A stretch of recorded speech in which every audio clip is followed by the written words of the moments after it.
Lesson. My name is Mashudu Mamburu. This lesson is brought to you by the Gauteng Department of Education in collaboration with Saibono Discovery Center. So we're going to have our lesson in technical science as indicated, hoping that you have been ready preparing for paper 2. At least you had ample time to revise. We're hoping that you will do well when the paper comes. We're going to focus on two major topics in paper 2, which is organic chemistry and electrochemistry. So this will be our focus. Remember, learners, paper 2, what are you expecting tomorrow? Metal and materials, you're expecting 47 marks. And then chemical change, you're expecting 28 marks. So when you add the two, they will give you a total of 75%. 75 marks. Remember, it's 75 marks you are writing for 90 minutes. So you must time yourself well there and ensure that you spend your time correctly. I will usually say use 1,2 minutes for every 1 mark. So you can look at the question and allocate sufficient time so that you don't lose yourself some marks during the process. Now, as I indicated already, that I will be dealing with these topics under paper 2. We are saying we will do a question, first question, which usually is question 2, which is naming of organic molecules and isomers. And then question 3, we're expecting physical properties. And then the question 4, reactions of organic molecules. So, and then question 5 will be electrolytic cell and galvanic cell, as well as alternate energies. So those are the aspects that we're going to deal with today on this lesson. I hope you are ready. Last year, at the end of the year, this is how learners performed. You can see question 1, which is our multiple choice questions. It was a good average of 52%. And then 45% for question 2, which is naming of organic molecules and isomers. Question 3, which is our physical properties, your melting point, boiling point, vapor pressure, and viscosity.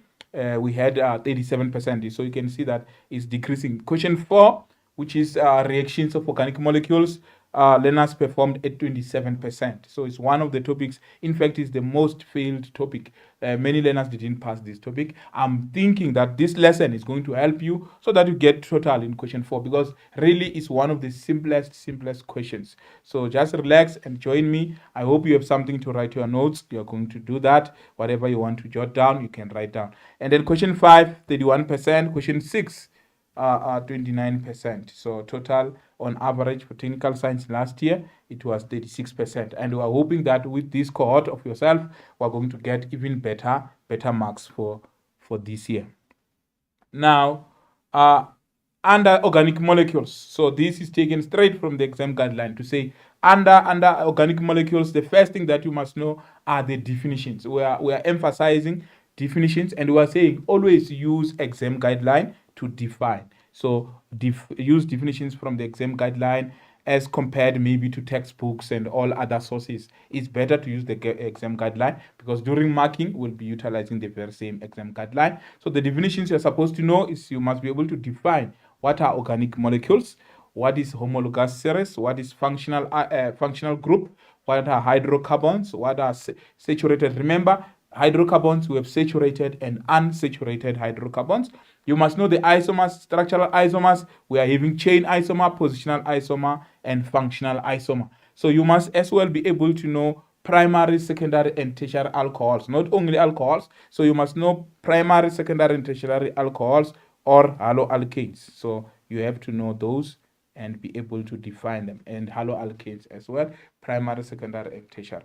Now, for our lesson for grade 12, we do 9 homologous series. So we're going to focus on the 9 homologous series that you must always remember. I usually will say AAA, which is alkanes, alkenes, and alkynes. So you have to know those 3. Those first 3 are what we refer to as hydrocarbons. And then I will say after that, Hake, so that you don't forget them. Hake stand for haloalkanes, aldehydes, ketones, and esters. So those are another group of organic molecules. And then we talk about A and C, which is the alcohols and carboxylic acid. So those are the 9 homologous series that you focus on. All the questions that you will get will be based on this 9 homologous series. So it's important that you know this as your foundation. all these homologous series. Now, for each homologous series, we are saying you must be able to know the functional group, and then you must be able to know to write down the molecular formula. In fact, you start with the general formula. You must know the general formula. You must know the molecular formula. You must know the structural formula, as well as condensed structural formula, because if we look at some of our papers, you will see that we have some condensed structural formulas. So it's important that you must know all these 4 types of formulas, to say general formula, molecular formula, structural formula, and condensed structural formula. So those are the formulas that you know, and we are saying for each of these homologous series, you must be able to write down general formula, molecular formula, structural formula, and condensed structure. And listen to the question to say, is this question looking for molecular formula or structural formula? So that when you respond, you are responding to the right question. Again, you must be able to identify compounds up to 6 carbons. So remember, here in terms of text science, we do up to 6 carbons. So that is from methane, ethane, propane, butane, pentane, and hexane. So you only do 6 carbons. Don't forget that. As this is our revision, I hope you know that by now. And you must be able to write structural formula for given isomers. And you must be able to name the isomers. So when we give you structural formulas, you must be able to say what type of isomers are they. So that is one thing which is important that you have to know. And we are saying you are going to be able to utilize this prefix. Remember, learners, we are saying when we have 1 carbon, it's a meth. When we have 2 carbons, eth, 3 carbons, prop, 4 carbons, but, 5 carbons, pet, and 6 carbon hex. So don't forget, all we are looking for is how many carbons. How many carbons tells us the prefix of that name. Then it becomes easier for us to do the naming of structure. So it's very much important that we know that. So usually I will say map BPH, so that you don't forget. Map BPH there, so showing us the first 6 carbons, to say when we have 1 carbon, it's a meth, 2 carbon eth, 3 carbon prop, 4 carbons but, 5 carbons pent, and 6 carbon hex. I hope you got that, and you will be able to apply that when we start with our activities. And as I indicated, that we are going to deal with hydrocarbons. Hydrocarbons are organic compounds containing only hydrogens and carbon atoms. So you have to look at the name itself to say, okay, remember we're dealing with organic molecules. So you always know that these are organic compounds. So you will say hydrocarbons are organic compounds made up of hydrogens and carbons, but you must say only hydrogens and carbons atoms only. It's made up of hydrogens and carbon atoms only. Please don't forget the word only. If you don't write only, you will omit your marks for that particular simple definition with 2 marks. So now we're saying there are 2 types of hydrocarbons. It's saturated hydrocarbons and unsaturated hydrocarbons. I usually will say, look at the S there, as indicating the single covalent bond, because saturated hydrocarbons, they have single covalent bonds between carbon atoms. So they have single covalent bond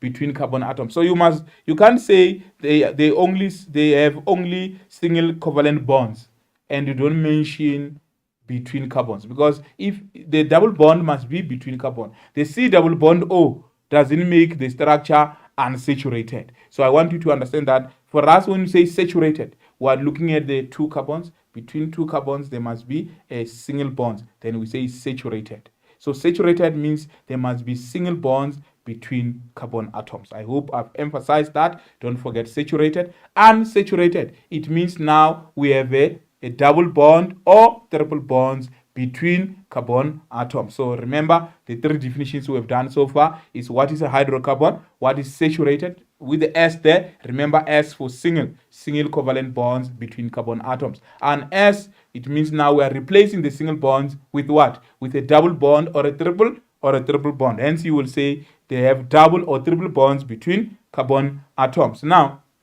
as we move, remember we said there are 4 formulas that you must be able to know. For alkanes, you must be able to know the general formula for alkanes, which in this case is given by CnH2n plus 2. It's very easy for you to remember this if you look at CnH2n plus 2 as being the root where all the other general formulas comes from. So when it becomes easier, you will see we're having CnH2n plus 2 here. We're given a structure of propane that I've shown you there. If you look there, you are saying how many carbons? 3 carbons. 1, 2, 3. Then you go to, remember, we said map BPH, so that you don't forget. Now you know 3 is prop. It's 3 carbons. It's prop from what we talked about. So this is propane. So when we are having propane there as a structure, we are saying that CnH2n. You see, the prop is coming from the number of carbons. The ane is coming from alkane. So you have to understand that saturated, we have alkanes. Undersaturated, we have alkanes. And for naming, we're going to say prop as a prefix. Prop is the number of carbons. How many carbons? How many carbons tells you how the name will start, which we refer to as a prefix. Ane become the suffix. How will the name end? So every structure that is having carbons and hydrogens only is a hydrocarbon.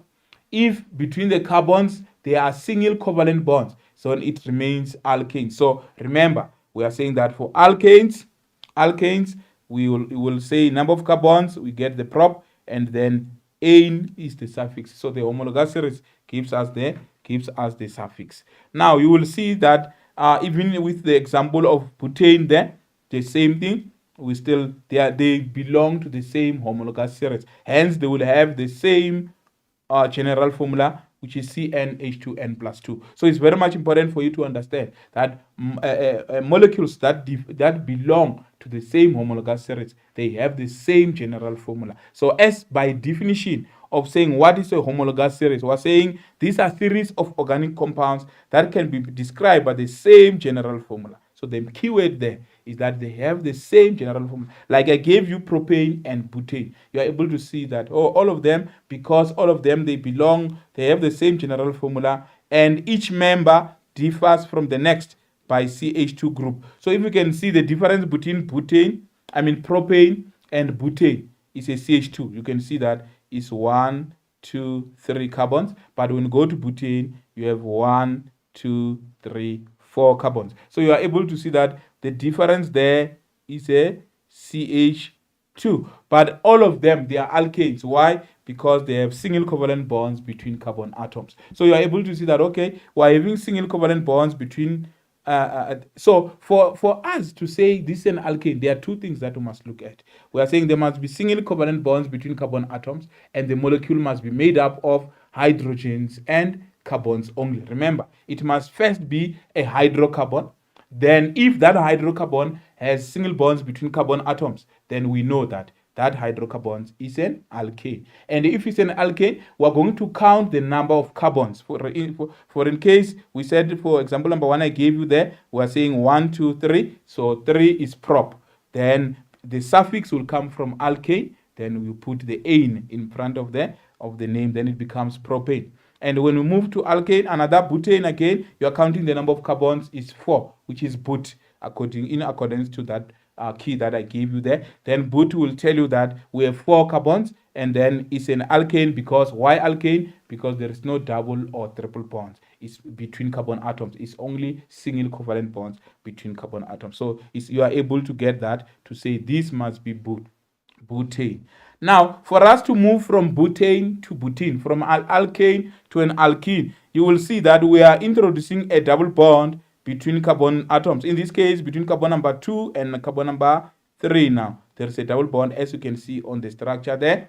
You can see that we have a double bond. Immediately when we introduce a double bond, we remove one hydrogen. But remember, carbon is tetravalent, which means carbon can only form 4 bonds between, 4 bonds around it. So if you bring in a double bond, it means each carbon will have 5, which means we must get rid of two hydrogens from this carbon number 2 and carbon number 3. Hence, you can see there we no longer have hydrogens there. These hydrogens here, they have been removed, because now the general formula will change to CnH2n. You see that we remove 2 hydrogens when we move from alkane to alkene. We remove 2 hydrogens, and when we move from alkene to alkyne, we're going to remove further 2 hydrogens, which will give us CnH2n minus 2. So please remember that the general formula for alkanes is CN2N H2N plus 2. For alkenes is CnH2n. For alkynes, you remove further 2 hydrogens, so it becomes CnH2n minus 2. Please remember general formulas. They are very much important. This is your foundation. And then the structure we gave you here, I gave you the general formula, and what we have drawn here, we refer to as structural formula. So structural formula, how do you see that this is structural formula? We show all the bonds. Please, learners, show all the bonds. When the question says write down structural formula, ensure that all the bonds are shown. So I hope you will do well when it comes to that. And even in terms of naming of alkenes, we are saying you count the number of carbons. So you will say 1, 2, 3, 4. You say these are 4 carbons, and according to our key here is a B, which is a butane, a but. So you will say but there. Then you go and check where do we find the double bond, because it's no longer butane. Remember, it's butane when they are only single covalent bonds. This time we have a double bond, it's no longer a butane. It means now it's a but. In carbon number 2, we have a double bond, so you'll call it but2ene, as indicated there. So you are able to name. The same with butane, when we can add another bond there. If we add the third bond there for it to be an alkyne, remember we're moving from alkene to alkyne. We said we will further remove 2 hydrogens. You can see here, these 2 hydrogens, they are no longer there, because now when you form but2 wine, the triple bond, you remove further 2 hydrogens, then the general formula becomes like that. I hope you have enjoyed that first part of our lesson that showed you the difference between the hydrocarbons. To say we have 2 hydrocarbons, 2 types that we are focusing on, the saturated and the unsaturated. And for the saturated, we said they have single covalent bond. The unsaturated, they have a double or a triple covalent bond between carbon atoms. If they have a double bond, we refer to them as alkenes. If they have a triple bond between carbon atoms, we refer to them as alkynes. I hope you have understood that as we move. Now, these structures, they will be straight chains. Some of them will have branches. So you can have, as I gave you the example there of but, you can have 4 carbons, but now you can find that there's a branch there. So immediately when you have a branch, it can be, if it was butane, for example, butane, immediately when it has a branch now, you are now going to change the name, because now you have a CH3 here in carbon number 2, in the second carbon there. So it's very much important for you to understand that we refer to these as substituents. So you will call CH3, you can see we have a CH3 there in carbon number 2. We refer to it as a what? As a substituent or as a side chain, or you can refer to it as a branch. So please, if we have a branch, if it's 1 carbon, you will refer to it as methyl. If it's 2 carbons, you will refer to it as ethyl. So you will remember, even when we talk about esters, we refer to this. Even when we talk about branches, when you have hydrocarbons that have branches, you will have methyl, you will have ethyl. So please don't forget that methyl is a methane. Remember, methane is CH4.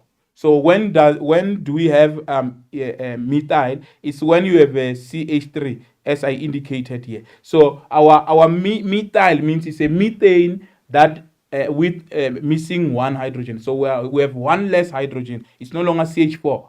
When it's CH4, it's methane. When it's CH3, running short of 1 hydrogen, is now methyl. So remember how these alkyls are formed. Remember, when you're having C2H6, that will be ethane.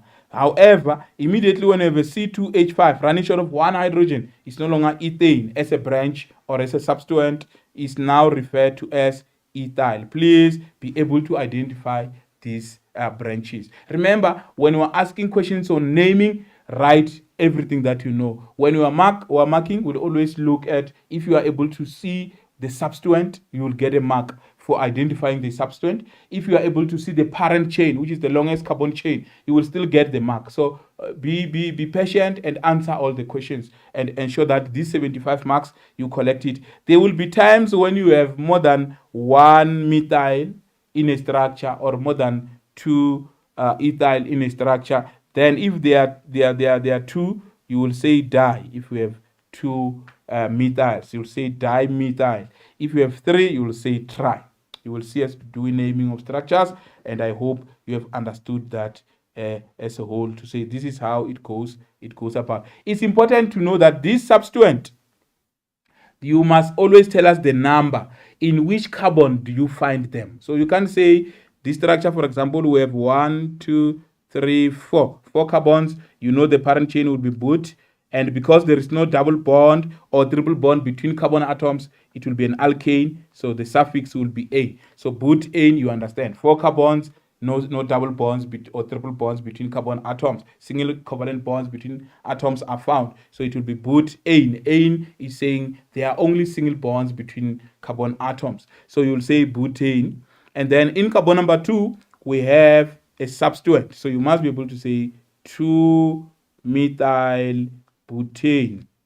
I'll be happy if I write everything in small letter. Remember, this is one weight. One weight. You are not separating anything. It's one name weight, and you are able to see there that the two there, and there is a hyphen between the number and the letter M. So always put that hyphen between the number and the letter. Please don't lose these marks. Remember, when we're marking, we'll give you 1 mark for knowing the parent chain is butane, and we'll give you another mark for knowing that in carbon number 2 we have a methyl. I hope you are following and you are enjoying our lesson. But however, the substituent is not only methyl and ethyl.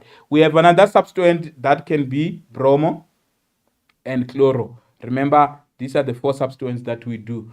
I'm putting these together so that you understand that the bromo, the chloro, the methyl, the ethyl, they belong to one family of substituent, which means even when they are in a structure, in terms of preference, you are not going to prefer one over the other. They have the same preference. They are all substituent. So you will check which one comes first. The one that comes first, you will give them the lowest number.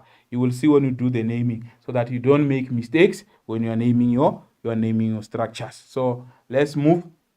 As we move, remember, I said to you, the first, I said we have 9 homologous series, which is alkanes, and alkynes. I refer to them as AAA. I said we have another 4, that is hake, haloalkanes, aldehyde, ketones, and esters. And then I said we have A and C, which is now alcohols and carboxylic acid. So you are able to see that, okay, these are the 9 homologous series that we are having. Of these 9 homologous series, the first 3, we said they are hydrocarbons. They belong to a family called hydrocarbons. Why? Because they are made up of hydrogens and carbons only. So we are fine with hydrocarbons. I hope you have understood them. We talked to their general formula to say for hydrocarbons, the first one is CnH2n plus 2, and the second one is CnH2n. The third one is CnH2n minus 2. We said that is alkane, alkene, and alkyne. So meaning that as we move from alkanes, we remove 2 hydrogens. As we move from alkenes to alkynes,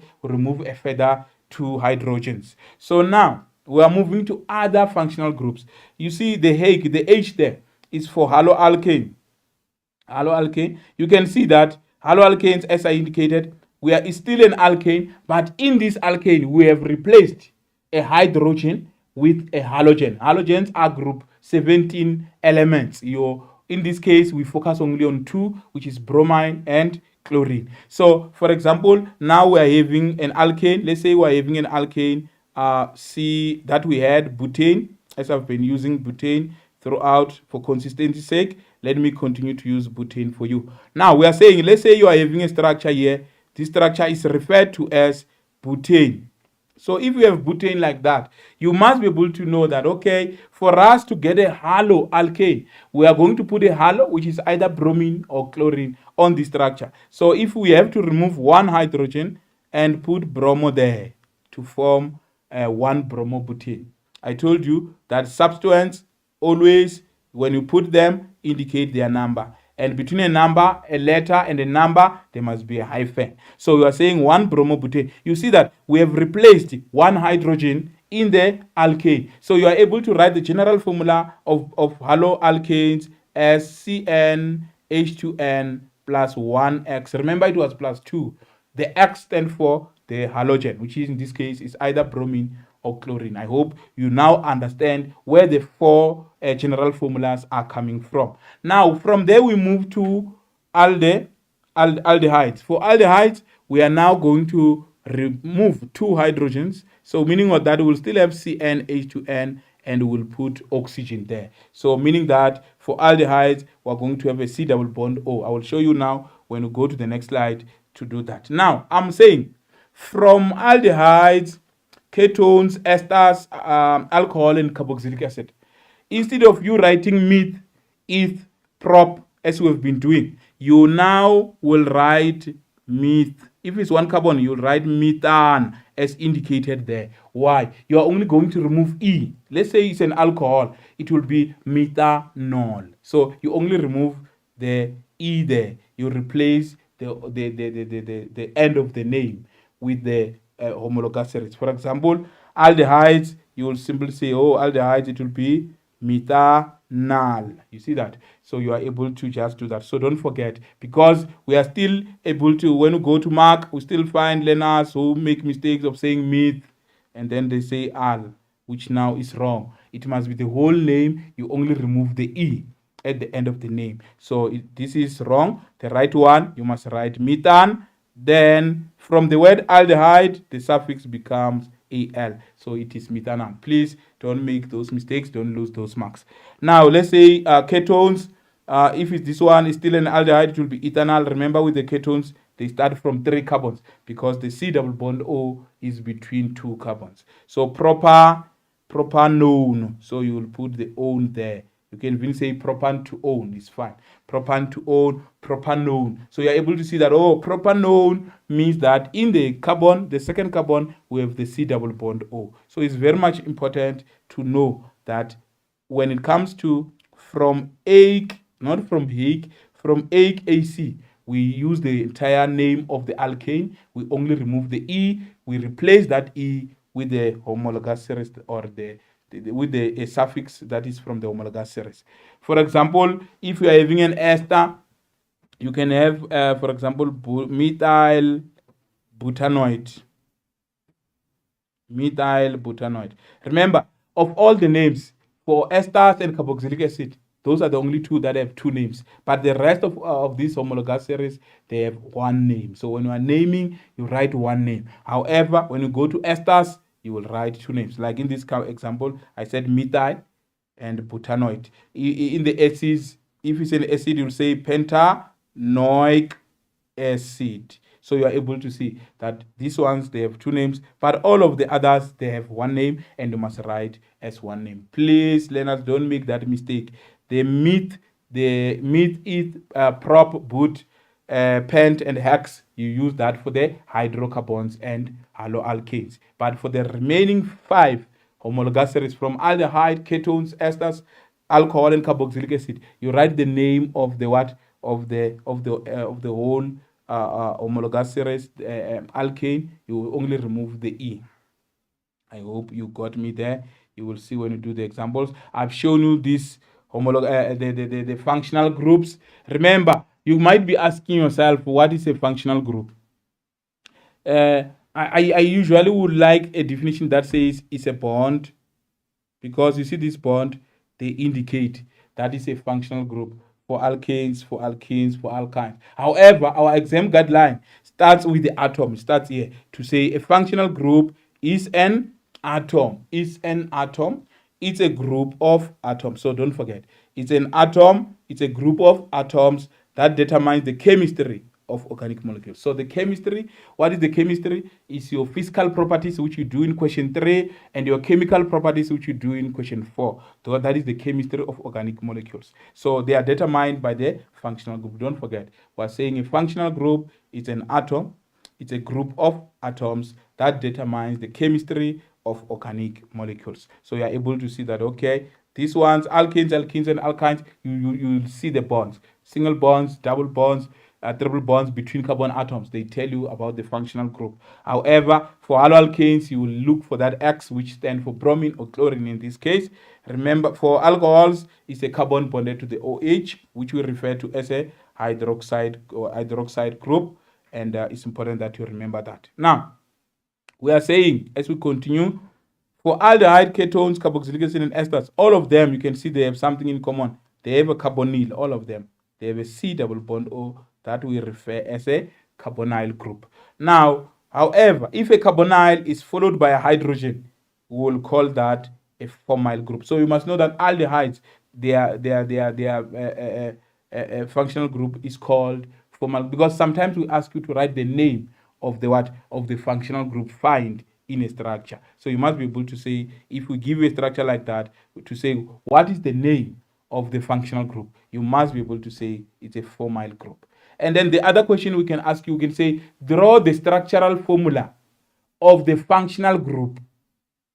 What is a functional group? Is that which, when you remove from this structure becomes a hydrocarbon. You can see this part. If we cut it here, then we'll remain with a hydrocarbon. We'll remain with only hydrogens and carbon. So it's important for you to understand that for you to identify in a structure a functional group, is that which, when you remove, you will remain with the hydrocarbons. I hope that helps you and it will make you remember that. Now you can see here we have a carbonyl. A carbonyl group is found in ketones there. When we remove this, let me show you here.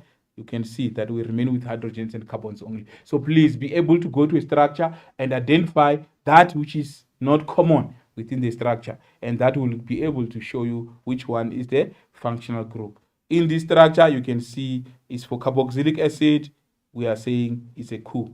For functional, it's a COO there, it's a COOH. So remember, COOH is for carboxylic acid. For ester, we are saying it's a COO surrounded by carbon. Can be surrounded by carbon, but this side you can have a hydrogen, depending on the structure itself. You can have a hydrogen or a carbon this side, but there must be a COO, and then the O must be bonded to another carbon. This O, the single bonded one, it must be bonded to another carbon. Then you know that this is an ester. So this is a functional group of esters. Please, learners, remember all the functional group. Now, how are these esters formed? Esters are formed by a reaction between an alcohol and a carboxylic acid. So when an alcohol and carboxylic acid in the presence of a catalyst, which is sulfuric acid lives where there is water, you will find that the sulfuric acid is a good catalyst to use because it's a dehydrating agent. So because we're going to form water here, we have sulfuric acid that will be able to be there as our catalyst. And then an acid is it is able to donate protons. So in real sense, we are taking the OH from the alcohol and the H from the OH from alcohol and the hydrogen from the acid, and that is able to form water. So please don't forget how to name. When you are naming, the parent chain is the one that is attached to the C double bond O and O. So when you cut your structure, you know that this is our functional group. The one that goes with the C double bond O, the one that has a carbon bonded to the C double bond O, that is the parent structure or the name of the structure. So you can see that in this case we have a methyl, because I told you when it's 4 carbons it's meth. When it's 1 carbon is meth, and when it's CH4 it's methane. However, when you have methane that is running short of 1 hydrogen, is now referred to as methyl. So you will know that that is a methyl, and we have 2 carbons there. Then we will refer to that as ethanoate. So don't forget, it's methyl ethanoate. So that is our ester. I told you that it has 2 components in its name. They are separated, the methyl and the ethanoate, and water is formed. So don't forget that. And then you must be able, in the exam we can ask you where methyl ethanoate is formed from which organic molecule. So you must be able to say methyl is for the alcohol, so it's methanol, and ethanoate is from the carboxylic acid, so it's ethanoic acid. So you must be able to see that, okay, the parent, where are they coming from? So please remember esterification as a process. However, the main thing we're saying, you must be able to identify and name these esters, where they are coming from. Now, with no wasting of time, the last part of question 2, which is isomers, learners. Remember, we are calling these structural isomers. Structural isomers, we are saying that structural isomers are organic molecules with the same molecular formula. Please, iso means same. So remember that the same thing will always be the same molecular formula. For all of them, the definition just start with same molecular formula. Please don't get this wrong. When you get a question, what is a chain isomer, what is a positional isomer, what is a functional functional isomer, you will be able to say they have the same molecular formula. And then what is different, you look at the name. For example, if we say structural isomers, you will say they have the same molecular formula but different structures or different structural formula. So that is how you get it, learner. So that what is same is molecular formula. What is different, look at the name. For example, chain isomers, you will say same molecular formula but different types of chain. So they have different type of chain, meaning that we can have straight chains and we can have branches. One can have more branches, as the number of branches are increasing, but the molecular formula must be the same. Then you know that those are chain isomers. So we're saying same molecular formula, but different types of chains. And then for positional isomers, we're saying it's the same molecular formula, but different. I usually will say here for positional, different SSF. Don't forget, it can be different substituent, different side chain, different position of the substituent, of the side chain, or of the functional group. So there are three things that are different in that case. So remember, functional isomers, we're saying same molecular formula but different functional group. I gave you examples here for you not to forget. Remember, butane, how do I know that butane and 2-methyl propane are isomers? What I will do, I will look at the number of carbons to say this is having 1, 2, 3, 4. Then I will write C4, and then how many hydrogens? 1, 2, 3, 4, 5, 6, 7, 8, 9, 10. You count them. C4H10. You go to the next structure. When you count the number of carbons, they will be C4H10. So you're able to say they have the same molecular formula. So please count them during the exam. When you're writing, count the number of carbons, count the number of hydrogens, and they will tell you whether they have the same molecular formula. If they have the same molecular formula, you'll be able to say what is different. You say these are different types of chain. The other one is a straight chain, the other one is a branch. So you say these are chain isomers. The same when you are given the chlorine, you can see that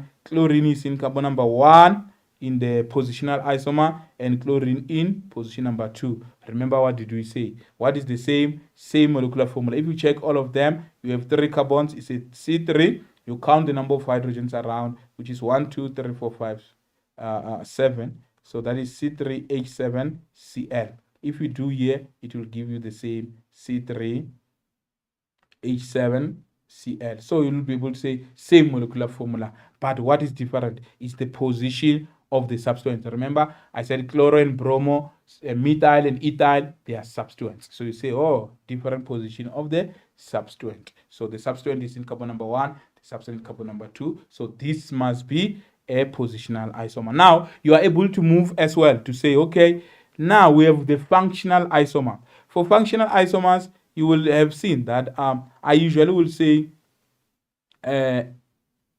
cake there.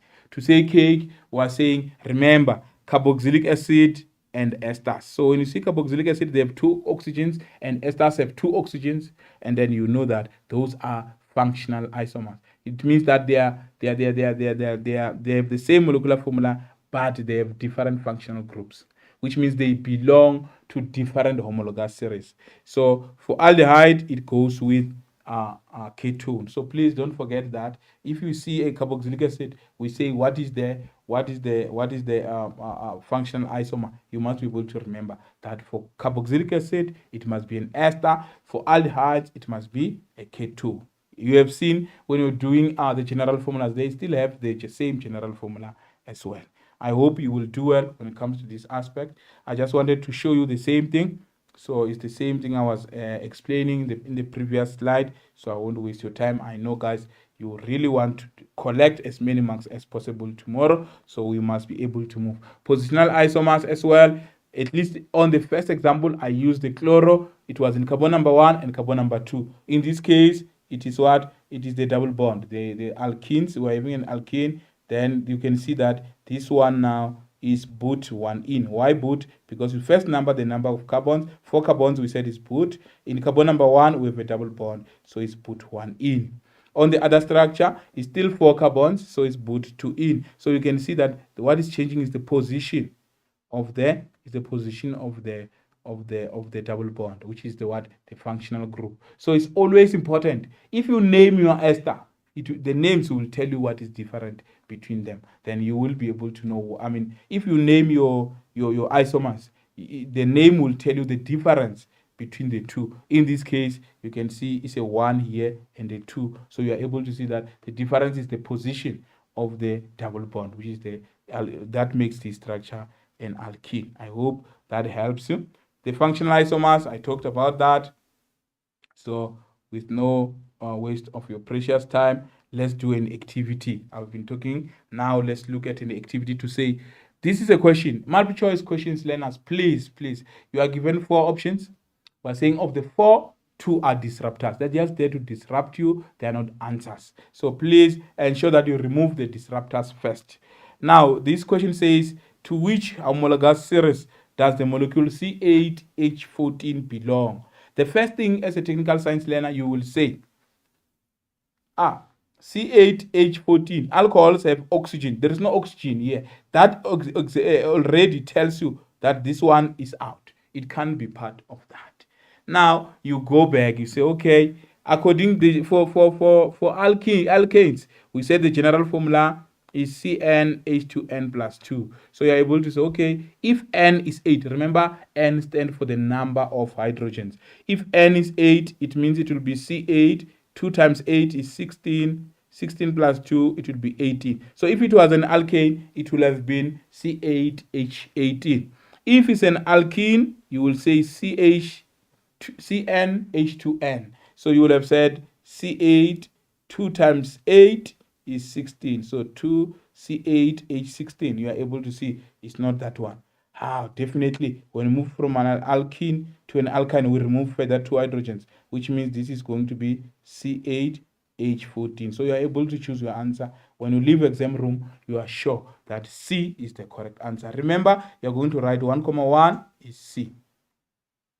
Learners, no matter what, ensure that you allocate enough time for multiple choice questions, and ensure that you don't leave a multiple choice question unanswered. Remember, there will be times when you don't know really what the answer is, or you think, but there will be an answer that you think is closer. Just write that one. Don't leave a multiple choice question unanswered because you are losing marks. Please, we're just pleading with you. The general formula of haloalkanes, we have done this one to say it's an alkane, but we are removing 1 hydrogen, so that will be T. So you're able to get 1.2, then you write D. I hope you will collect as many marks as you can tomorrow when it comes to multiple choice type of equation. Now, as we move now to question 2. Remember question 2, this was taken from 2020 paper, just for us to be able to revise.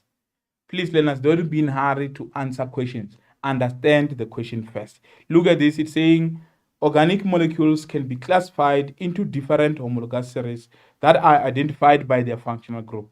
Define the term functional group. You will remember what I told you what a functional group. I said that functional group, when you look at the structure, you are saying this is what makes this different from hydrocarbon. This is what makes this different from other functional group. This. So you are able to see that, okay, a functional group is what? It's an atom. We talked about that to say it's an atom. It's a group of atoms. Group of atoms. So you're able to answer that question. We said that determines the chemistry of an organic molecule. Please write that. It's an atom. It's a group of atoms that determines the chemistry of an organic molecule.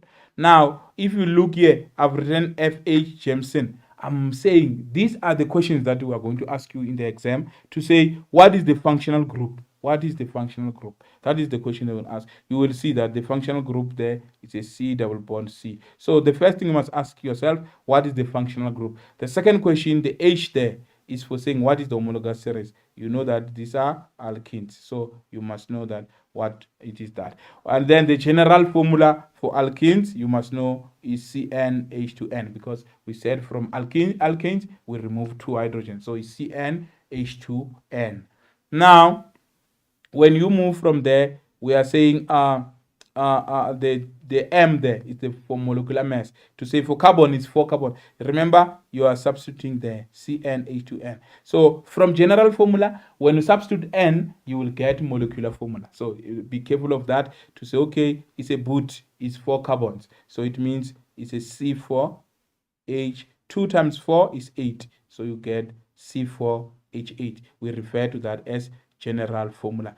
Molecular formula, M stands for molecular formula. We're saying for, S stands for structural formula. For structural formula, we're saying you must show all the bonds, which means you will draw 4 carbons, showing all the bonds, and you will draw around them, there must be 8 hydrogens. And we're saying in carbon number 2, there must be a double bond. So you will put first the double bond in carbon number 2. Then you will put the hydrogens. Remember, each carbon must have a maximum of 4 bonds around it. You can't have a carbon which has more than 4 bonds around it. Please, always when you're drawing structural formula, count the number of bonds around a carbon so that you don't lose marks unnecessarily. Now, as we move, you see you were able to draw the molecular formula, general formula, molecular formula, structural formula, and then condensed. You know, condensed is not a difficult. You are simply saying carbon number 1 is a CH3. Carbon number 2 is a CH. Carbon number 3 is another CH. Carbon number 3 is a CH3. So that becomes our condensed structure. So you're just saying on this carbon, how many hydrogens, how many atoms for each carbon. Then you write them in a condensed way. Hence, we have the condensed structural formula. And then the I stand for the name, which in this case was given as but2-in, and the N, the I stand for the isomer, to say but2-in. Does it have isomers? Definitely. If we say the carbon double bond is in carbon number 2, there will be but1-in. So you are able to say, okay, it has an isomer which is but1-in. What type of an isomer is but1-in compared to but2-in? They are positional isomers, because the double bond is in carbon number 1 in but1-in, in but2-in, the double bond is in carbon number 2. So I hope you are able to follow. And the last is the name of the structure. Those are the questions that we will be asking you. So practice, when you get a question, use the FH Jemsin and check what is the functional group, what is the homologous series, what is the general formula, what is the molecular formula, what is the structural formula, and then what is the condensed structural formula, what are the isomers, and then what is the name. If you ask yourself those questions for every structure, as you are, every table that you are getting as you are revising, and you do this, I'm telling you, you will be very confident. Come tomorrow, you will do very well. Come final year, you will be laughing in the exam because you will be doing a lot better. Now, that is the strategy that we're going to use. There are many questions that can be asked for you to answer, and I know that you will enjoy yourself, because as you are using that strategy of FH Jemsin, you are able to answer all the questions that will be asked. Now, the next question, which in this case is question 3, is for physical properties. Now, for physical properties, we are going to focus here. I want to go straight into it. 4 definitions, which is the melting point, boiling point, vapor pressure, and viscosity. So we have 4 definitions that, please, you must know. Definitely you will get one of these definitions come the paper, or 2. I don't know, I didn't see it, but I'm saying we have no way. We have to ask you definition questions, and we'll ask you definition questions, and it's important. So you can't wake up tomorrow and say you are going to write exam, but you don't know the definitions. Please know the definitions. What is melting point? So we're saying melting point is not a point, learners. Please, it's not a point. Remember, you are saying melting point of water is 0. Melting point of boiling point of water is 100. Is 100 a point? No, 100 degrees Celsius. It's a temperature. So you must know that melting point is a temperature. So it's a temperature at which the solid phase and the liquid phase are at equilibrium. the solid phase and the liquid phase are at equilibrium. Please remember these definitions. Boiling point, we're saying vapor pressure is the temperature. Always start by saying it's a temperature, and then at which the vapor pressure is equals to the atmospheric pressure. You write it in full. It's a temperature at which the vapor pressure is equals to the atmospheric pressure. What is the vapor pressure? You are saying this is a pressure exerted by vapor. Pressure exerted. So vapor pressure, when you answer, you're saying pressure exerted by vapor, and then at equilibrium with the liquid. At equilibrium with its liquid in a closed system. So when you're defining vapor pressure, you will ensure that you name it, that this is happening in a closed system. Then we have our last definition for this question of physical properties, which is viscosity, and we're saying is the property of fluid to oppose relative motion between two adjacent layers. So you're having two adjacent layers, then that property of the fluid to oppose motion, to say you can't go anywhere. So that is viscosity. It's the property of the fluid to oppose relative motion between two adjacent layers. Please, I'm just pleading with you, remember these definitions. You will get your marks. Now, as I indicated when we started with the lesson, that we are dealing with 9 homologous series, which is AAA, Hague, AC. Please don't forget them. Please remember them all the time. The first A is for aldehyde. The second one is, the first A is for alkanes. The second one, alkene. The third one, alkyne, haloalkane, aldehyde, ketones, esters, alcohol, and carboxylic acid. And the way we have organized them, it works for us when it comes to physical properties. When it comes to these physical properties, it works for us now because we are able to say AAA, which are hydrocarbons, which are saturated and unsaturated, which is alkane, alkene, and alkyne. They have London forces. So you know that London forces, because the first mark will ask you to identify the type of the intermolecular force. So if it's an alkane, it's an alkene, it's an alkyne, you must know that this has London force. And then you have the haloalkane, the aldehyde, the ketones, and the esters. Those ones, they have London forces as well as dipole. Hence, they are stronger than London forces, because the dipole are much stronger than London forces. So we have two forces on the Hague, and then on the alcohols and carboxylic acid, we have the London force, the dipole, and the hydrogen bond.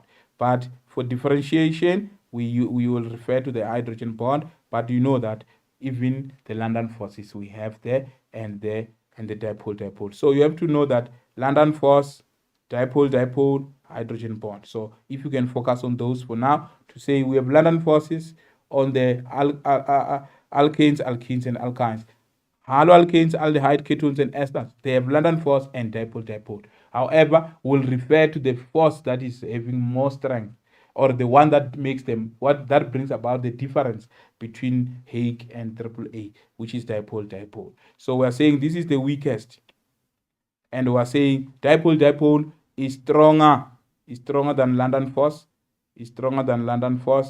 but weaker. And I've indicated all these notes here on this slide to say we have London force, we have dipole, we have hydrogen bond. So please know that AAA is London force. Hague, which I've indicated there, that is your dipole. Alcohols, they have only one oxygen, OH. They have only one OH, which is one side of hydrogen bond. However, carboxylic acid, it has two oxygens, which serves now as sites of hydrogen bond. So carboxylic acid has two sides. So carboxylic acid is the strongest intermolecular force as compared to these others, because it has two sides of hydrogen bond, as compared to alcohol that has one side. Remember, we're saying alcohol and carboxylic acid, all of them, they have hydrogen bond. However, carboxylic acid have two sides. So carboxylic acid are stronger than alcohols, because sometimes we'll give you an alcohol and a carboxylic acid. Always refer to the strength, as I was doing. So you will identify, we say ice here, ice, because you will identify the type of the force, which is either London, dipole, or hydrogen bond. Immediately after identifying it, you compare the strength. The C is for compare strength. Please, learners, when you're comparing the strength of intermolecular force, ensure that you talk to the given organic molecules, and from there you compare the energy required to overcome the intermolecular force. So when you talk about energy, you say the amount of energy required to overcome the intermolecular force. You will refer to it as such, as the energy required to overcome the intermolecular force. So please ensure that you do like that. Here we just wanted you to see London force. They are the weakest. You can see the bond there between those hydrogens. And then you have the dipole. We indicated all those structures. And then the one side of hydrogen bond alcohol, they have only one OH. So you see they have one side of hydrogen bond. But if we look at carboxylic acid, they have an OH and an O there. So this is a site for the first hydrogen bond. This is a site for another hydrogen bond. That's why we're saying they have two sides of hydrogen bonds, which makes them much stronger than compared to the other. So that is hydrogen bond. And learners, I want to say this question on physical properties is an investigation type of equation. So you have to know the variables to say what are the dependent variables. Remember, dependent variable is what we are measuring. What we measure is our dependent variable. Independent is what we are changing. What are we changing? Always ask yourself that question when you start with the question, to say, what are we measuring here? What are we changing here? And how the relationship between the dependent and the independent, because they are going to help you when you say formulate an investigative question. You're going to use the dependent and variable. You're going to ask a question on the relationship between the dependent and independent variable. Please let us do that. And remember, in this section, our dependent variable, we only measure 4 things, which is the melting point, boiling point, vapor pressure, and viscosity. So if you find a question that is asking about dependent, you will look on the table there to say, what are we given? If you are given a melting point, you will say melting point. If you are given boiling point, in that order.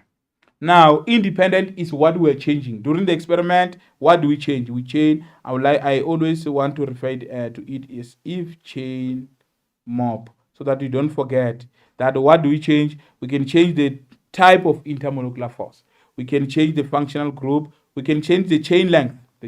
Some shorter chain length, longer chain length. So you always check what is changing on the table. So when you get a table, you're going to look for these 2 things: dependent variable and independent. Sometimes we ask you this question in a graph form. So when you get a graph, you know on your y-axis you will be having your dependent variable, and your independent variable, what we are changing, will be on the x-axis. Please, learners, don't lose these marks. They are there for your take. So we're saying the independent variable, there are 5. It's intermolecular force, functional group, chain length, molecular mass, or branch. Sometimes we just give you 0 branch, 1 branch. If the structure has no branch, the other one has a branch. You know, as the number of branches increases, we are saying the strength of intermolecular force will decrease. So please make sure that you do well in terms of that. I indicated that the type of question can be in a graph form. So don't be amazed. You can get a question like that, but you have to know number of carbons. Number of carbons is a chain length. Remember, I've said if chain mob. So you know that this here you'll have your independent variable, and then there you will have your dependent variable. Please, if you get a graph type of equation and it's asking you about dependent and independent, just collect the marks and enjoy yourself. Now, know that the independent here is the chain length, which is the number of carbons, and the dependent, which is on the y-axis, is your boiling point, meaning that we are measuring the boiling point, and you can see what happens as the number of carbon increases. You can see what is happening to the boiling point. I think you are able to see that it increases as well. So with no wasting of time, some of the questions, you will get them in a table form. So you are expecting a graph type of equation or a table type of question. So if it's in a table form, you are able to say, okay, this is the table that we are given. What is changing here? You are having 1, 2, 3, 4, 5 carbons. Now you have a branch here. Now you have 2 branches. So you're able to say, 0 branch, 1 branch, 2 branch. So you're able to say, okay, what is changing now is the number of branches. So that is your your independent variable. What we are changing is the independent variable. What we are measuring is your dependent variable. Please, learners, don't forget that. And you can see that as the number of branches increases, the vapor pressure is increasing from 450, 592, 1102 kilopascal. So you are able to see that, okay, as the number of branch increase, the strength of intermolecular force decrease. Remember that. As the number of branch increase, the strength of intermolecular force decrease. As the strength of intermolecular force decrease, vapor pressure increases. So you have to know boiling point, melting point, viscosity. As they increase, even the strength of intermolecular force increase. Boiling point, melting point, viscosity, they increase with increase in the strength of intermolecular force. However, vapor pressure decrease with increase in strength. When you see the strength increasing, vapor pressure will decrease. When you see the strength decreasing, like in this case, you can see that as we are moving from 0 branch, 1 branch, 2 branch, the strength of intermolecular force is decreasing. As the strength of intermolecular force decreases, then the vapor pressure increases. Please, learners, I hope you will get that come your writing exam time. Now, all that I was explaining, summarizing this slide to say, please remember, boiling point increases with increasing the strength of intermolecular force, and boiling point decreases with decreasing the strength of intermolecular force. Melting point as well, it increases with the increase in the strength of intermolecular force. Viscosity as well, it increases with the increase in the strength. However, vapor pressure, it increases with the decrease in the strength, as we have seen in the previous question that we're talking about. Please ensure that you are aware of that and you are able to do that. Let's look at a question as we are moving. So you are able to check here to say, okay, what is my dependent? Remember, we said dependent is always these ones that we are measuring, dependent. So it's vapor pressure in this case, which means independent is the molar mass. What happens as the molar mass increase? You can see what happened to the strength of intermolecular force. As the molar mass increase, the strength of the intermolecular force increase. So you can see the strength of the intermolecular force increase. As the strength of intermolecular force increase, vapor pressure decrease. Remember the other three: viscosity, melting point, boiling point. They increase with increase in the strength of intermolecular force. So you can see as the molar mass increases, vapor pressure decreases. So we'll say explain the trends between that. You must be able to answer that. Now I want to look at question 3.2.2, which says explain the answer to question 3.2.1. Remember 3.2.1 is saying describe the trend in vapor pressure of the compounds above. So you will be able to say, okay, when I describe, I'm going to say S molar mass. So as molar mass increase, vapor pressure decrease. You'll write in words: molar mass increase, vapor pressure decrease. This is what you are saying. You are just writing your observation as you look on the table. Now, then we are saying in question 3.2.2, explain why when molar mass increase, vapor pressure increase, by referring to the chain length or molar mass, strength of intermolecular forces, and energy. So you are going to now to be able to say, okay, as the molar mass increase, the strength of intermolecular force, you must not write in short IMF, just write intermolecular force in full. The strength of intermolecular force increases. So as the molar mass increases, the strength of intermolecular force increases. As the strength of intermolecular force increases, when the strength of intermolecular force increases, more energy. So more energy is required. Remember, energy is required to overcome the intermolecular force. So when the strength increases, you will need more energy to overcome those intermolecular forces. When the strength decreases, you will need less energy. In this case, the more energy is required to overcome the intermolecular force. We are saying on this one, learners, please write in bullet form. As I indicated, is ice. The I is your independent variable. In this case, is your molar mass. So you will say, okay, you identify. You are saying, okay, my independent variable is a molar mass. That's what is changing here. So you are saying molar mass. As molar mass increase, vapor pressure decrease. So you can see what is changing here is the molar mass. As the molar mass increase, the vapor pressure increase. Then you go to the strength of intermolecular force to say the strength. What happened to the strength? You compare. You say, okay, as the molar mass increase, the strength of intermolecular force increases as well. So as the strength increases, more energy. Then we're able to give you your 3 marks. Hence, we're saying the vapor pressure will decrease. I hope I've stayed there and you have heard, and you will write in a point form. Ice, we're saying you will identify your type of intermolecular force that is involved, or you will identify your independent variable. Then you will compare the strength of the intermolecular force, and then you will compare the energy required to overcome the intermolecular force. Please, learners, write in bullet form. You will collect all your marks. Now, we move to reactions. I'll try to be fast so that we are able to cover everything we need to cover. Reactions of organic molecular compounds, learners. Here, remember, we're doing we're doing addition, we're doing substitution, we're doing combustion. So those are the reactions that you are doing. So under addition, we're doing addition polymerization as well, where we're forming polymers. But in this case, look at addition, for example. We're saying USA. We're saying when you have an unsaturated, learners, please just listen to me on this one to say when you see a double bond, you know the reaction that it will undergo must be addition. So on that one, you see a double bond, the type of reaction, you know it must be addition. So we say USA, meaning that when an unsaturated becomes saturated, the type of reaction is addition. So you won't forget that. And now it depends on what we are adding.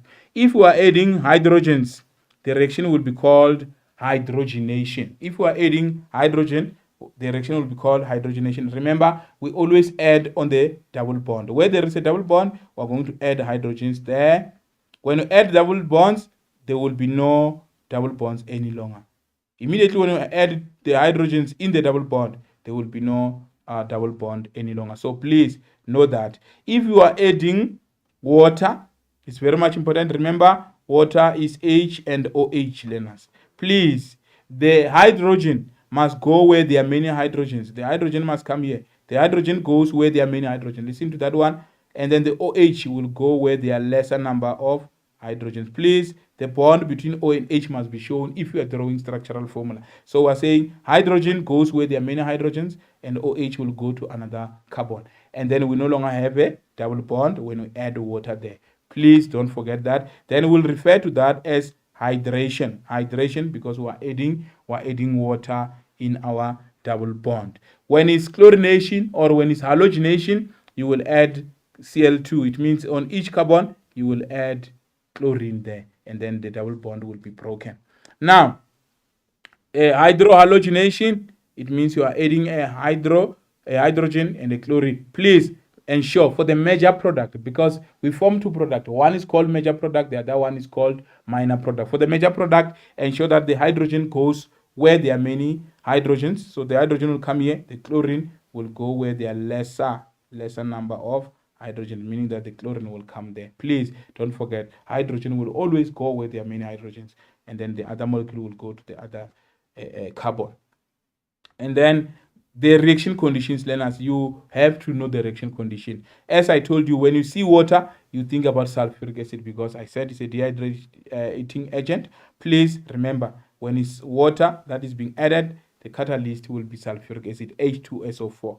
When it's hydrogenation, the reaction condition, catalyst, platinum, palladium, or nickel. So those are the for bromination or chlorination, or when we are doing halogenation, you don't have to worry about the reaction condition. Hydrohalogenation, just ensure that there is no water that is present. Please don't forget, we are saying USA for this one. When you see a double bond, you know any R that comes from that double bond, it must be addition kind of reaction. Please, learners, get this one correct and collect marks. Don't forget reaction condition. Know them. You must be singing all these reaction conditions as you do questions.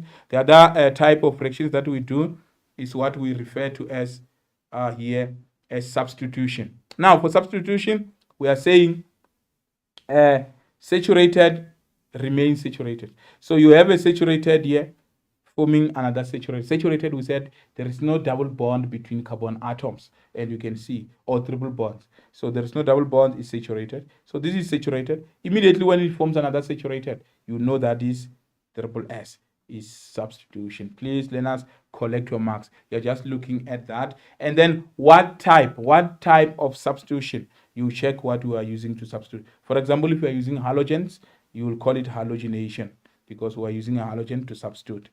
If now, for example, you are having a haloalkane, which is in this case 2-bromobutane, if you can add water, that reaction with water and mild heat. Remember, our heat must be mild heat. If you use you add water there, then you are going to form an alcohol. And then if you can even use dilute, it must be dilute sodium hydroxide. So you must know that there are two types of hydrolysis, which you can use water, you can use sodium hydroxide. And then we are saying now as well, you are able to form your alcohols. And if we bring another HBr there, we can be able to substitute the OH with the Br. As you can see there, then we call it halogenation as well. Don't forget, reaction condition, we're saying mild heat. For hydrolysis, we're saying there are two hydrolysis, the one we're using water and the one that we're using dilute sodium hydroxide, or dilute lithium hydroxide, dilute potassium hydroxide. That's the group 1 elements and their hydroxides. We use them there. So I hope you have understood that, and you have seen that for substitution reaction, you will always see single bonds remaining single bonds. Then we don't have problems, and then we don't have double bonds here involved. When we have double bonds involved, you will know that we are dealing with that. Now let's look at plastics and polymers, which is the last part of your organic chemistry. Please remember the definitions of what is a macromolecule, what is a polymer, what is a monomer, and what is polymerization. And then you have to know that plastics or synthetic materials are derived from organic compounds. And we are saying you must be able to identify monomers from given addition polymers. So you can be given a long structure, then you must be able to identify the polymers which were used. Lastly, you must know the uses of polyethylene.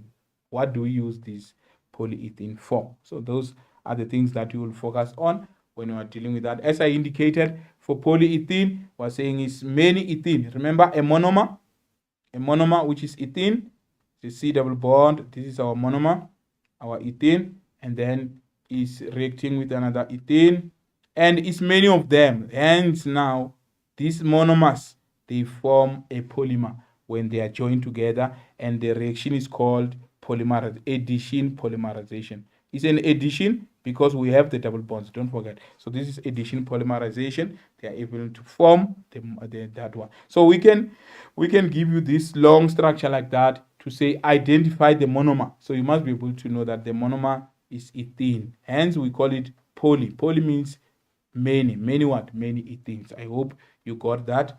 And then with no waste of time, we'll go and look at the uses of polyethylene. To say polyethylene is used for squeeze bottles, for plastic bags, films, toys, and molded objects, and it has a recycling number of 4. So I will leave it at that as far as organic is concerned. And then if we are to look at that, we are able to say this is unsaturated forming saturated. So the reaction will be addition. Please don't lose that. This is unsaturated forming saturated. The reaction will be addition. So that's what you must be doing during the exam. This is saturated forming saturated. The reaction must be substitution. What is left is for you to say what type of substitution, what type of addition. I hope that will help you as we move.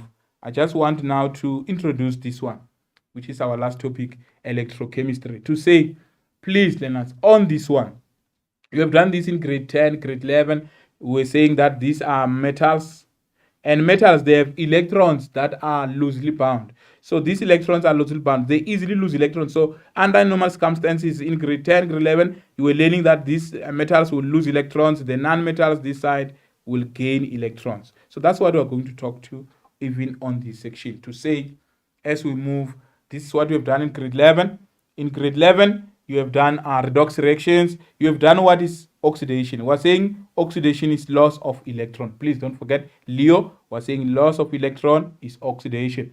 And reduction, for reduction, we're saying gaining of electrons is reduction. So remember that Leo, the German, Leoga. So say Leo is loss of electron, is oxidation. Gaining of electrons is reduction. And then you must be able to know what is the anode, what is the cathode, and then you are saying the anode is the electrode where oxidation occurs. And ox, if you want to remember, you just say an ox. An ox, you are saying an anode is the electrode. From the word ode, there is the electrode where oxidation occurs. An ox, for you not to forget. For the cathode, we are saying is an electrode. Please don't forget, it's an electrode where reduction takes place or reduction occur. So red cat. So we're saying it's an ox, and red cat. Don't forget, red cat is a cathode, is an electrode where reduction takes place. Anode is the electrode where oxidation takes place. And then remember, you have done oxidation numbers. Now, on this one, we're going to do electrolysis, which will be electrolysis of copper chloride. So copper chloride solution is CuCl2. So you have to know that is the electrolysis that you have done in grade 11 and you are still doing in grade 12. And you are hoping that tomorrow you will get a question on that or on electroplating. I've done this. I've done the definitions with yourself to say I indicated loss of electron is oxidation, which is Leo, and then Ra is the reducing agent, is oxidized. So you have to know that the reducing agent is a substance that undergoes oxidation. Reducing agent. So from here, you know that reducing agent is a what? It's a substance that undergoes oxidation. And we are saying Keroa, we are saying gaining of electrons is reduction, as I indicated, and we are saying that is the oxidizing agent, and the oxidizing agent is reduced. So you are able to do that. And then we are saying oxidizing agent is a substance that undergoes reduction. The anode, we talked about that, to say is the electrode where oxidation takes place. The cathode is the electrode where reduction takes place. Please let us revise this as much as you can, and you will collect many marks. Now, the first cell that we are talking to is what you refer to as galvanic cell. So the galvanic cell, the first thing you must know is the definition, which is energy conversion, to say it converts chemical energy to electrical energy. Please don't forget, galvanic cell or voltaic cell, it converts chemical energy to electrical energy. And this reaction is spontaneous, which means no power source that is needed, no DC power source that we use here. It is self-sufficient. It doesn't need energy to be added. In fact, it releases energy. Hence, I said it's exothermic. So it's important that you know that galvanic cell it converts chemical energy. You can't go to write without knowing that the definition that galvanic cell converts chemical energy to electrical energy, and it is spontaneous. And we are saying this one, generally it has two separate different metals that are immersed in separate beakers. So you have two beakers, and inside the beakers you have the metals that are immersed there and containing the metal ions. If you have a metal, it will be in a metal ion, and there will be a salt bridge, as will be indicated in the example we're going to use, which is the zinc copper cell. And if you can check, many times we are asking questions on these zinc copper cells. So I think even before you sleep, you will make sure that you have revised the zinc copper cell, you understand it. Remember, when you look at on the table, you will see that in table 4b, which I will use for this example, you will see that zinc comes before copper. You will find that when you go to the table, you are given zinc 2+ plus 2 electrons, forming zinc, and then with the standard electrode potential of negative 0.76, and then you are given copper 2+ plus 2 electrons, forming copper with the electrode standard potential of positive 0.34. It's important. I will have preferred that when you copy this and the numbers, so that you don't have to go back to the table again. Remember, immediately when you see that this question is about zinc and copper, you go to table 4b for galvanic cell for this, for you to understand the method I'm using. 4B, you go, you choose them, you write them down as I've written them down like that. You're saying, okay, zinc, the first one, the negative one, must be reversed. The first one must reverse. So it means when you write the half reactions, remember now you're going to write oxidation half reaction and reduction half reaction. So the first one, you will reverse it. You will start it from zinc. You will say zinc forms zinc 2 plus 2 electrons. You see, you are writing it from backward. Always, you are using table 4B. The first one there, the top of the table, you reverse it, the negative one. Your reducing agent. That is your reducing agent. The more negative one is your reducing agent, and it must be reversed. So you reverse it, you write that in reverse. The more positive one is your oxidizing agent, so it must be written like that. So you will write it as is. You see now when I'm writing the half reactions, I'm no longer using double arrow, I'm using only one arrow. So please don't forget.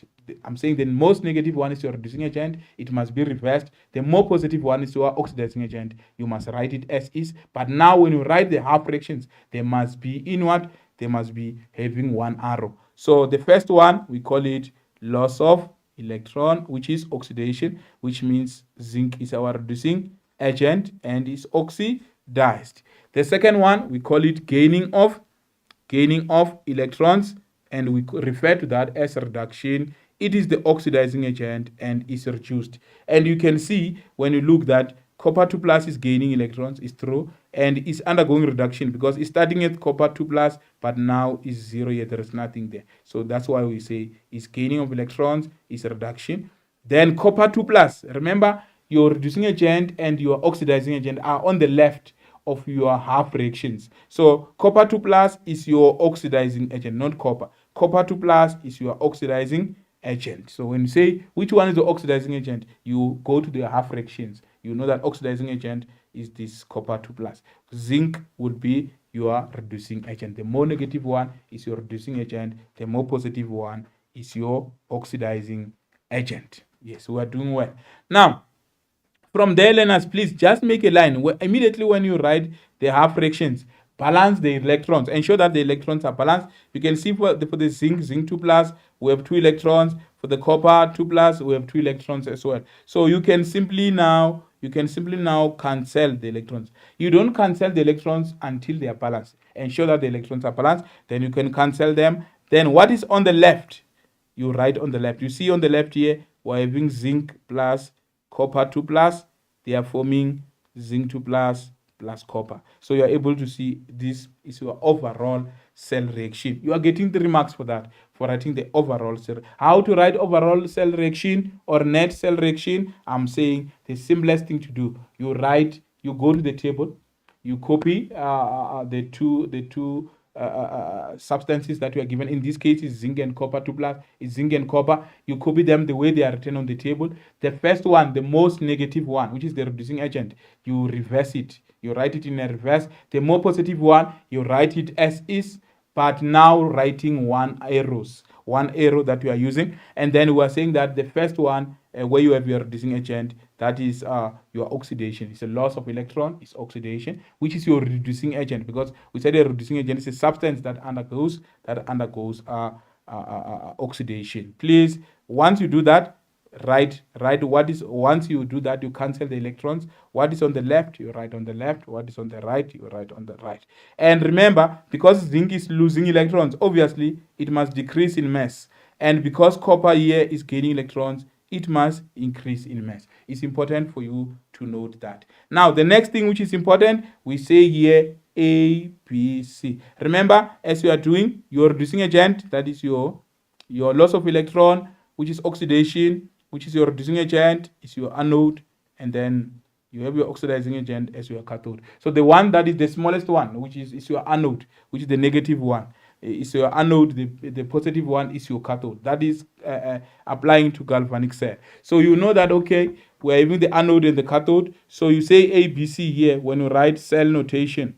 So cell notation, you're going to utilize A, B, C. So you're going to say anode, which is zinc, forming zinc 2 plus. And then you have the bridge in between. So you will write the double arrow there for the salt bridge. The B stands for the bridge. A is for the anode. In the anode, we have zinc becoming zinc 2 plus. In the cathode, we have copper 2 plus becoming copper. So you write copper 2 plus becoming copper. Please, learners, remember, this is 3 marks as well. Please don't forget, you always start with the anode and the salt bridge. We can ask you, what are the functions of the salt bridge? So you must be able to know that the salt bridge, it maintains electrical neutrality. It maintains electrical neutrality by allowing the movement of ions. It allows the ions to move here in the salt bridge. You can see K plus, the cation goes to the cathode, N ion goes to the anode. Don't forget, N ion to the anode, cation to the cathode. N ion is the negative one. It goes to the anode. The positive one goes to the cathode. I hope you have understood that. And then those are the most important thing, which is the overall cell reaction and the cell notation. Please, learners, make sure that you get it and you get it correct. I said this one will decrease in mass, this one will increase in mass. As that happens, the solution will increase. Where there is decrease in mass, the solution of the electrolyte increase. And then when on the other side, it will decrease. I hope as and when you come across this type of questions, because we can even say calculate EMF of the cell. So when you say calculate EMF of a cell, you'll say E of a cell is E cathode. Learners, we are saying to you here, please copy the formula from the data sheet. Don't write the formula that you understand. Just write the one that is given for you for free in the data sheet. Go to the data sheet and copy the formula correctly. Cathode is that bigger one, which was 0.34 minus 0.76. That will give you 1.1 volt.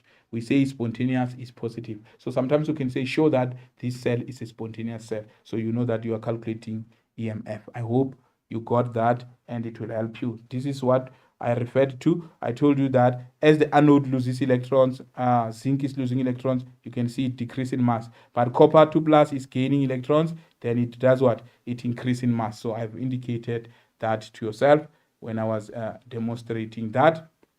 And the salt bridge shown you, there must always be solids here outside. If there is no solid, you must use the carbon as the solid. So those are our solid. They must be outside of the cell notation. We talked about that. And then I indicated that you are using a table. You go to the table. If you go to the data sheet, you will find those 3 formulas. Please just choose one. And then you always start with the bigger one minus the smaller one, which is the cathode minus the anode. Then you get your answer as I indicated in my previous slide. The table, this table, we have table 4A and table 4B. You can use this table to identify the oxidizing and reducing agents. You can use it to identify the anode and the cathode. I told you already that your reducing agent is where the anode is the smallest one. And then you can even use it to write balance equations. You can use it to predict whether the reaction is spontaneous or not. So there are many uses that you can use table 4A and 4B. And I will prefer, for the sake of what we discussed, for you to utilize table 4B. The questions, the zinc upsell, it was given in 2020. You can look at the paper and then you revise it, and you will be able to see that these questions that we're talking about will define what the galvanic cell is.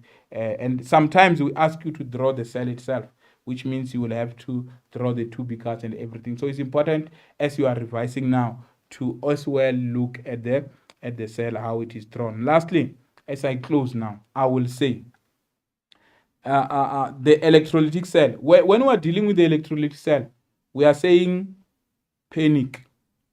We are saying now the positive. Remember, positive on the galvanic cell was cathode. Negative was, you saw, negative 0.76.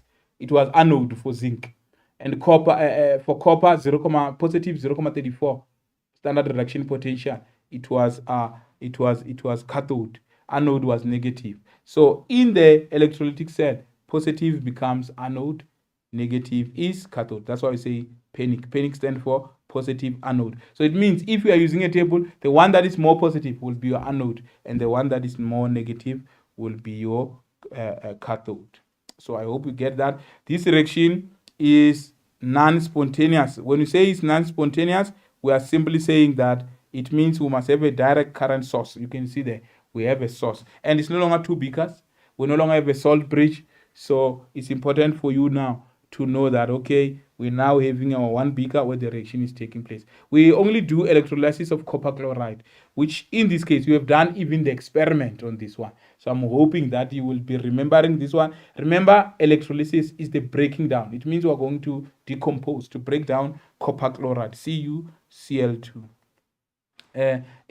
You will have understood how this was formed. In fact, when copper chloride was formed, copper lost electrons, chlorine gained electrons, and the structure became one structure of copper chloride. That's how it was formed. Now we're going to separate it. For us to break it down, it means chlorine now must be the one to lose electrons and copper must take its electrons back. So that's how this concept goes about. Hence, you will see that chlorine is always on the anode. Chlorine must lose electrons. Chlorine must lose electrons and copper 2 plus must gain those electrons.